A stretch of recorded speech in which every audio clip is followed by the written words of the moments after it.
Buenos días, nosotros somos de la Facultad de Ciencias Químicas. Impartiremos nuestro PIA de la materia Laboratorio de Simulación de Procesos, impartida por la doctora Eileen Carrillo Pedraza.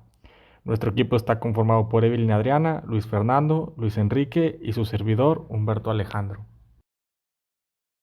El hidrógeno se considera un compuesto prometedor para reemplazar a los combustibles fósiles en el futuro, ya que tiene una alta eficiencia, características libres de carbono y alta flexibilidad en su producción y utilización. Entre muchas fuentes para producir hidrógeno, la biomasa está recibiendo gran atención debido a sus ventajas, incluidas las características del carbono neutral, que tiene gran potencial energético y bajo costo. En este contexto, los residuos agrícolas presentan una alternativa prometedora como materia prima para la producción de este compuesto, gracias a su abundancia, a su bajo costo y su carácter renovable. Los residuos agrícolas como pajas, cáscaras o restos de cultivos contienen principalmente carbohidratos complejos que pueden convertirse en hidrógeno mediante procesos termoquímicos, biológicos o híbridos. Esta ruta no solo proporciona una fuente renovable de energía, sino que también contribuye a la gestión sostenible de los residuos, reduciendo así la dependencia de fuentes fósiles y minimizando el impacto ambiental. El objetivo de este estudio es presentar el proceso de producción de hidrógeno mediante materia orgánica obtenida de un sistema pluvial perteneciente a un municipio, simulado en Aspen, realizando un análisis de los resultados y buscando una forma de optimizar el proceso. A continuación mostramos el diagrama de flujo del proceso, el cual inicia introduciendo biomasa al reactor de gasificación, en el cual la corriente será pasar por otro reactor, el cual se le introduce una corriente recirculada de agua, que dará como producto una corriente de gas de síntesis y ceniza. Esta corriente de gas de síntesis será pasar por un reactor, en el cual se reducirá con óxido de hierro 3, produciendo en el proceso una corriente de dióxido de carbono y una corriente de óxido de hierro. La corriente de óxido de hierro será pasar por un reactor de oxidación, el cual se introducirá agua recirculada para producir la corriente deseada de hidrógeno con una mezcla de agua y otra corriente de óxido de hierro 2,3. Esta última corriente se hará pasar por un reactor en el cual se llevará a cabo la combustión con aire, dando como producto una corriente de óxido de hierro 3 y una corriente rica en nitrógeno. Tanto las corrientes de dióxido de carbono como de hidrógeno y nitrógeno se enfriarán por medio de una corriente de agua a 30 grados centígrados, la cual pasará a través de estos tres intercambiadores de calor. Esta corriente a la salida se hará recircular en los pasos anteriores del proceso.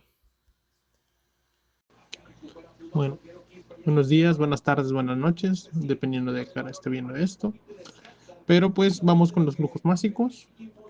No voy a entrar mucho en contexto de los flujos de cada equipo, pero con la cantidad de biomasa que si no se ha explicado, se explicará más adelante, que se requiere, obtenemos un flujo de salida de hidrógeno, que es lo que nos interesa, de 126,5, redondeando, kilogramos por hora, de una de las corrientes. En la otra corriente, que es otro de nuestros productos, es el N2, nitrógeno, que tenemos 6021,6 kilogramos por hora.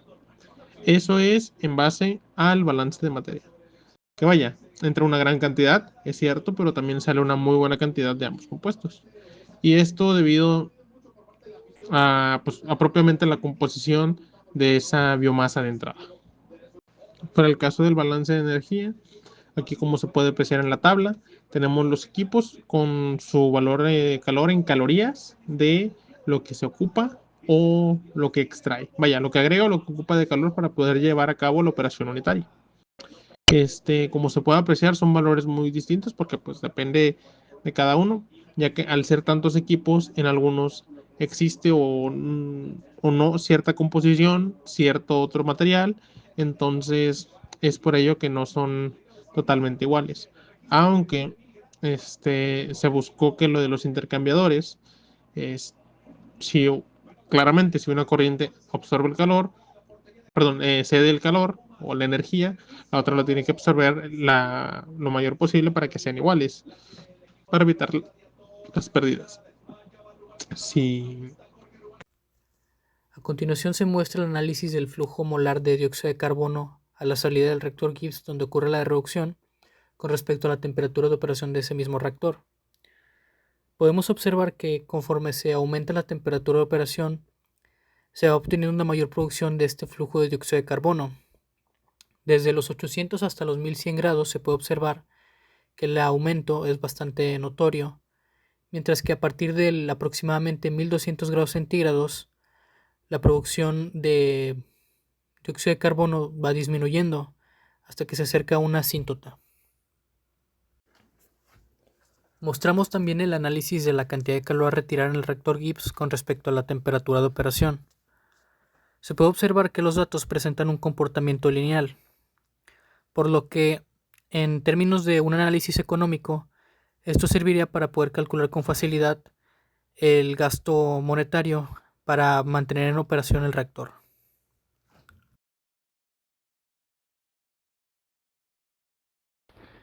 También realizamos un design specs en el Aspen.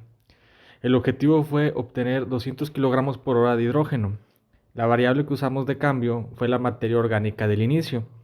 Al final, el resultado que obtuvimos fue que para producir 200 kilogramos por hora de hidrógeno ocupamos 8.187.96 kilogramos de materia orgánica. Como comparativa o como dato curioso, quisimos comparar la producción de materia orgánica de una persona promedio y hicimos la cantidad de población de los municipios de Nuevo León. Como podemos observar, la mayoría de la zona metropolitana, como Apodaca, San Nicolás y Guadalupe, son capaces de producir esta materia orgánica. Municipios más aledaños, como Santiago, se queda un poco corto para producir esa cantidad de materia orgánica, así que un proyecto como estos no serían viables en ese municipio. Como conclusión, tenemos que para producir 200 kilogramos de hidrógeno, los recursos agrícolas disponibles en Santiago no son suficientes para cumplir con la cantidad mínima de materia orgánica necesaria. Sin embargo, al utilizar Aspen como herramienta de simulación, se pueden evaluar diferentes condiciones operativas y analizar el potencial de producción en diversas regiones del estado. Este programa resulta ser fundamental para modelar y optimizar plantas de producción de hidrógeno, facilitando así la identificación de las variables críticas del proceso.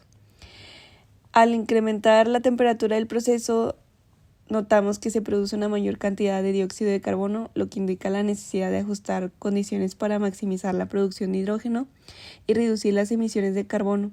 Estas simulaciones resaltan áreas de mejora en el diseño y operación del sistema, guiando futuros esfuerzos hacia una producción más eficiente y sostenible de hidrógeno a partir de residuos agrícolas.